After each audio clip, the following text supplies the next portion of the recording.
Centaurs, the wild guardians of ancient lore, mythology uncovered, half-human, half-horse creatures of wild strength and ancient wisdom. In myth, they roamed the mountains and forests, feared by men and revered by gods. But were centaurs mere legends? Or something more? Origins of the centaur. The centaur, or Centaurs, first galloped into Greek mythology during the 8th century BCE.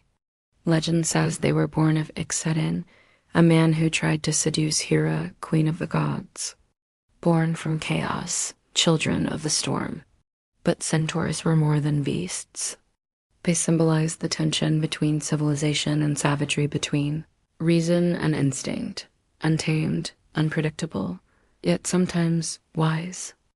The duality of the beast. Greek myths divided centaurs into two extremes.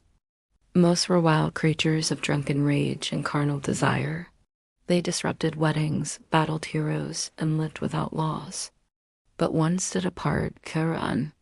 Wise, gentle, and immortal Chiron was a healer, a scholar, and a teacher of heroes. He mentored Achilles, Jason, and even Hercules. Unlike his wild kin, Chiron was born not from lust but from Cronus, the Titan, a centaur, touched by divinity. Symbolism and psychology. Psychologists like Carl Jung saw centaurs as symbols of our inner conflict, the beast within bound to the logic of man. In literature and art, they reflect our duality, instinct versus intellect, impulse versus insight. Centaurs remind us, you can't tame what you refuse to understand. Beyond Greece, other cultures, though rooted in Greece, the idea of man merging with beast appears across cultures. In Babylonian astrology, Sagittarius, half man, half horse aims his bow to the stars.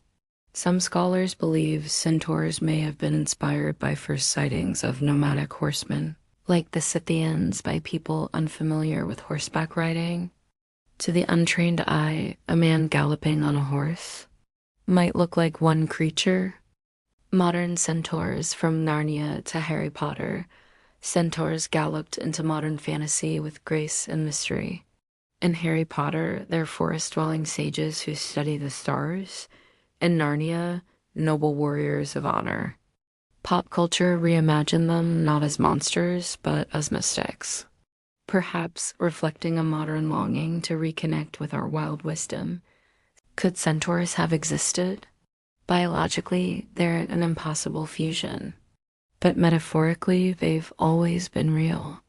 They speak to something primal inside us, a memory older than civilization. The beast that walks beside the man. Whether charging through myth or standing watch in the night sky, centaurs remain timeless. Half horse, half human, all mystery. This is EchoVerse, where the legends live on,